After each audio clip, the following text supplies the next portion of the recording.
Peace and love, my beautiful brothers and sisters. My name is Bliss. I'd like to share something with you all today. Today I was reading a book by Don Miguel Ruiz called The Voice of Knowledge. He's the author of the Four Agreements. So this is the third book in that series. Voice of Knowledge, Mastery of Love. No, Four Agreements, Mastery of Love, Voice of Knowledge. And this chapter is just so prevalent for all of us right now. So it's called A Night in the Desert, An Encounter with the Infinite. And I think everyone needs to hear it right now. It's pretty basic, but we could always use a little reintegration. Another opportunity to perceive the truth came along when I was doing my social service as a medical doctor. I was in the little town of Altor, Sonora, in the Sonoran Desert. It was summer and the heat was so intense that I couldn't sleep. I decided to leave the clinic and take a walk in the desert. There was a new moon that night, and I could see millions of stars in the sky. I was alone in the middle of the desert, perceiving so much beauty. I saw eternity, the endless, the infinite in those stars, and I knew without a doubt that the stars are alive. The infinite, our Mother Earth, all of creation is alive. It is one living being. Surely I had seen those stars many times before, but never in that way, from that point of view. My emotional reaction was overwhelming. I felt intense joy mixed with the most exquisite peace in my heart. Then something incredible happened. I had the sensation that I was not alone in the desert. While I was perceiving the immensity of the infinite was perceiving me.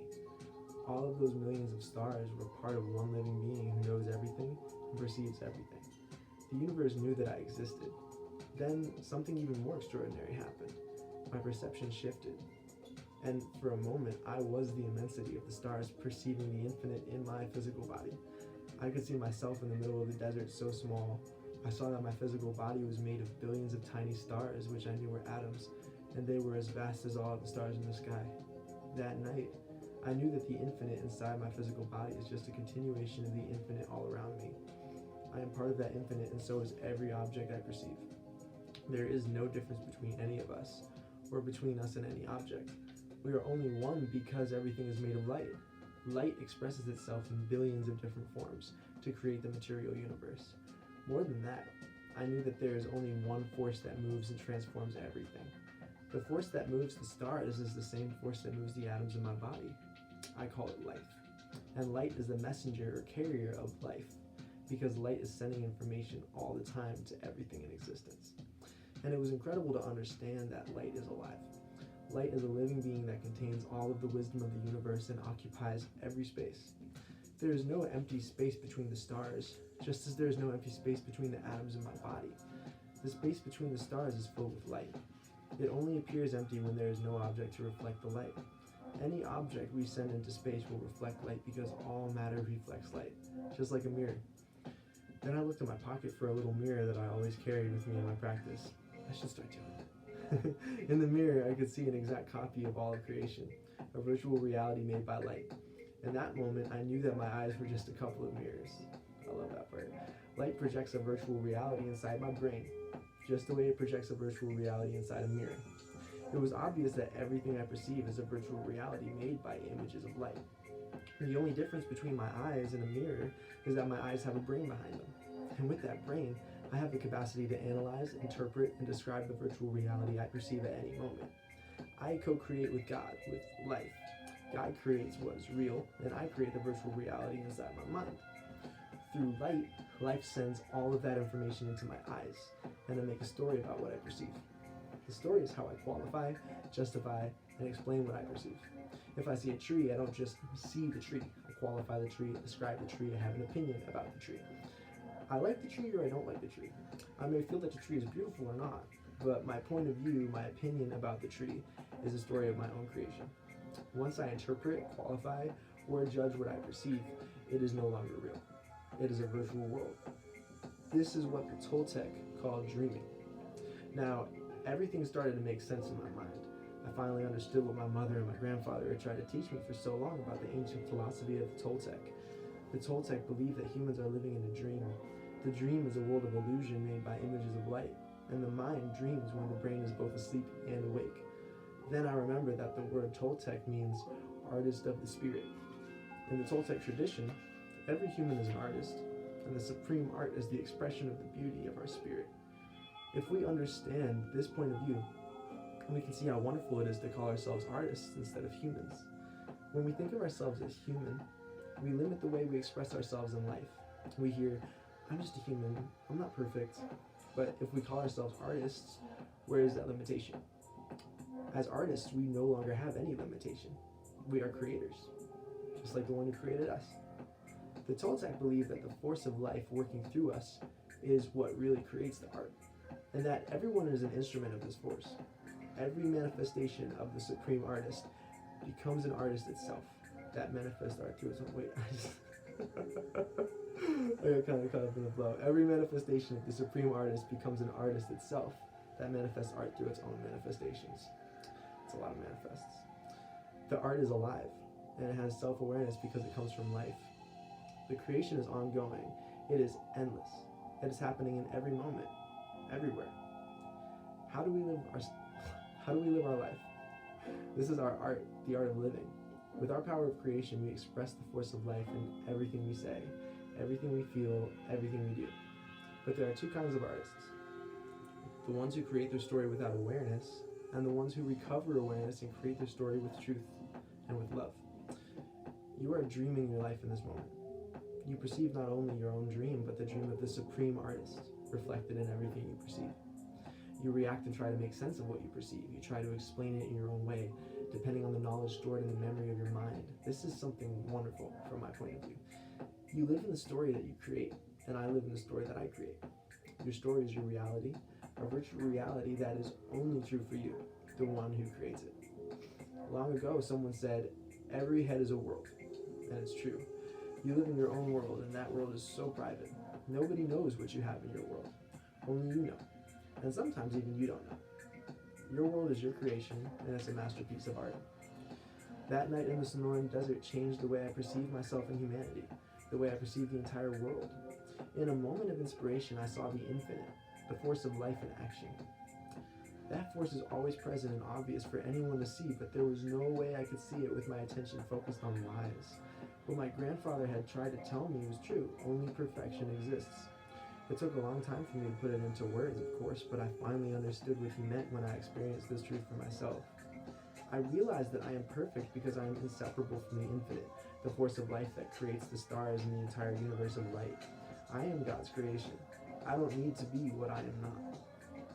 This was my re-encounter with love, which is how I felt before I denied myself love. I recovered my authenticity, which is how I lived before I learned any lies. In that moment of inspiration, everything made sense to me without thinking at all. I was pure awareness. I was perceiving with my feelings. And if I had tried to use words to explain what I felt, the experience would have been over. I believe that all humans have moments of inspiration when we perceive truth. These moments usually occur when the mind is quiet, when we perceive the force of life through our feelings. Of course, the voices inside our head that we call thinking will invalidate our experience almost right away. These voices will try to justify and deny what we feel. Why? Because when we witness the truth, all of the lies that we believe cannot survive. Humans are afraid of the truth, and when we say that we are afraid, the one who is speaking is the liar. Yes, because the lies that speak through that voice cannot survive the truth, and they don't want to die. That is why it takes such courage to face our own lies, to face what we believe. The structure of our knowledge makes us feel safe. We have the need to know, even if what we know is not the truth. And if what we believe about ourselves is no longer true, we don't feel safe because we don't know how to be any other way. I'm going to read that part. That is why it takes such courage to face our own lies, to face what we believe. The structure of our knowledge makes us feel safe. We have the need to know, even if what we know is not the truth. We need to know something, just to hold on to something. And if what we believe about ourselves is no longer true, we don't feel safe, because that was our whole security system, was just knowing something to be consistent in this life. Because also we don't know how to be any other way but to just grasp for understanding, grasp for tangible satisfaction, grasp for whatever that anchor is, a crutch. Honestly, Crutches aren't bad though, they help us stand up when we have a hard time standing up on ourselves, but Pluto wins at the end of the day, and our shit gets taken apart and rebuilt in a different way, and it's like, it's just the flow. When we discover that we are not what we believe we are, the foundation of our entire reality begins to collapse. This guy came in perfect. The whole story loses its meaning, and this is frightening. I mean, it's terrifying when who you feel you are, like that concept kind of is taken apart, and you're just like, fuck, like sense of identity. And I talk about this now because everyone's having an identity crisis right now. It's just the planets. It's just the program of how people's minds are going, like divine feminine energy specifically. So those embodying feminine form right now may be having a crazy identity crisis, but males, you're not excluded from this. Males got that divine feminine energy in you too. Look, identity shit, like who am I right now? Why am I here? How does this apply to me? What do I do to make, like, so this just was perfect. So then he goes on to say, I was not afraid in the desert that night, but when I recovered, I felt fear because nothing in my story was important any longer and I still had to function in the world. Later, I discovered that I could rewrite the story of my life. I could recover the structure of what I believed and rebuild it without the lies. Then life went on as it did before, but the lies no longer ruled my life.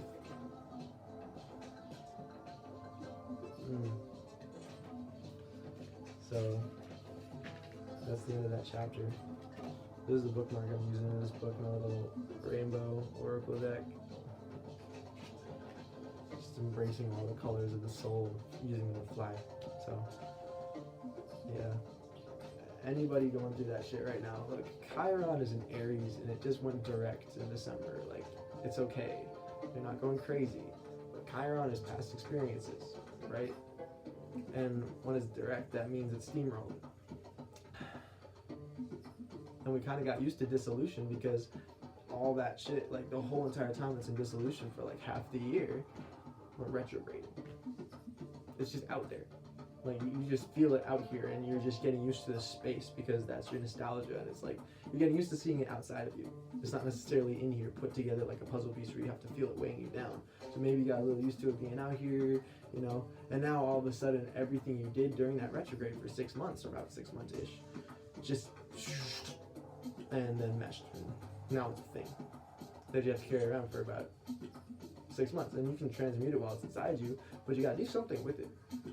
And Chiron's in Aries, which is passionate identity, passionate self-individuality. I am, right? And it rules the first house, which is surface level personality. So it's like, ground, stay grounded. And know that it's okay to have things that make you comfortable be taken apart, as long as you know that you can put yourself back together. You are the driver of this vehicle of your life. You drive it. You got your hands on the steering wheel. Nobody else. So, yeah. Take these words and do beautiful things with them. Stay strong and grounded and powerful during this truly transformative time. And come out the other end the best version of yourself that you ever wanted to see. Love you all so much.